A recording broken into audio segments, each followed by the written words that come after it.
ايوه يعني انتوا عارفين طبعا الحكومه يعني والدوله والرئيس عبد الفتاح السيسي من يومين اعلن الزيادات بتاعه المعاشات وكمان زيادات الموظفين اللي في الدوله. اعتبارا من اول ابريل 2023 بحيث يزداد بموجبها. طب اقول لكم بس الكلام عشان هتسقفوا ولا ما تسقفوش؟ احنا الحق يتقال شعبنا جميل، يتسرق ويسقف الحقيقه. بحيث يزداد بموجبها دخل الموظف بحد ادنى 1000 جنيه شهريا. وبالمناسبه دي ادوا لكل مواطن انتيكي منحه في حدود 5 اسكات، يلا عنا ما حد حاول. 1000 جنيه لكل درجه والمعاشات 15%. الكلام ده يمشي من امتى؟ من اول ابريل 2023. يعني اللي معاشه 3000 جنيه هياخد معاش 3450 جنيه. ايه ده؟ دي اقل حاجه ممكن اقدمها لك. ما اقل حاجه فعلا. انا بدأوا بايه؟ 2800 جنيه. نفنط كده زي ما بتقال القرارات. نعم. ونبتدي بمساله الحد الادنى للأجور. اللي هي 1000 جنيه. ورغم ان الحكومه بتواجه نفس الازمه في موازنتها، الا ان دعم المواطن ياتي وبالذات محدود الدخل في مقدمه اولوياتها بقدر المستطاع. بس لو ادينا لكل مواطن 5 سكرتة خزينه الدوله هتفضل.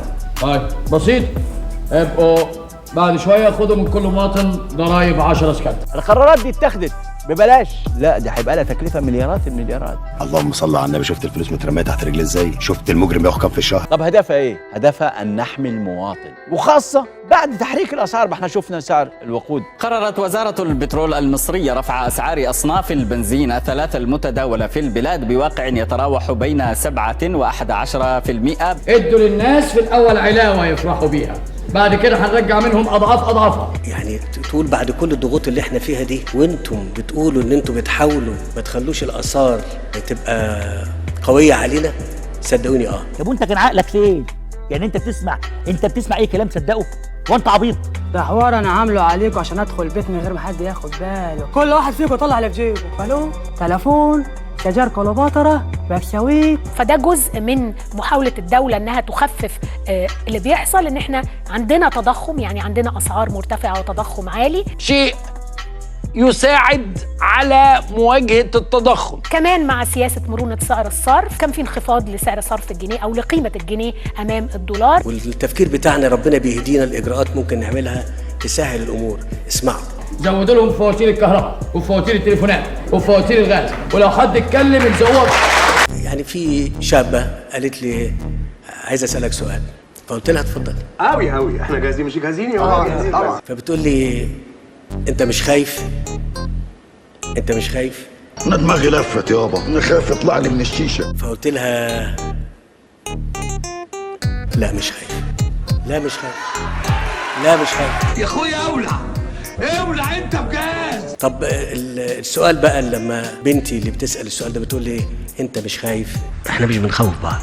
ولما انا طلبت من الدكتوره هلا، ما هم بيقعدوا يخوفون انا، لا مش خايف. طب قلت لها طب ما تخوف الناس، انت جايه بتقول المحاضره دي للناس. وانا عايز معايا حكومه واعيه، حكومه تلعب بالبيضه والحجر. عارفين ليه ما بنخافش؟ اولا عشان معانا ربنا. اول حاجه ربنا موجود، وان ده اقصى حاجه ممكن نعملها. إلهي يا ربي لو ما اشتغلتش بذمه ما تلحق تجيب بالقرش اللي انا بديهولك اكل تطفحه وتسمم بيه، يلعن تاريخ معرفتك. طب هو اللي عمل كده في مصر مين؟ اوعى حد يقول انا، لا هو. ما تخافينيش تاني يا دكتوره هاله. شكرا جزيلا. يعني هي الرجاله خلصت من البلد ولا ايه يا حاج ميس؟ ده حتى المصاريف طول عمرها ولاده. ايوه ولاده، بس على قدك انت شكلها كده هتبقى ندابه. 5 بالحب. مش عندك خوازيق كفايه هوبا؟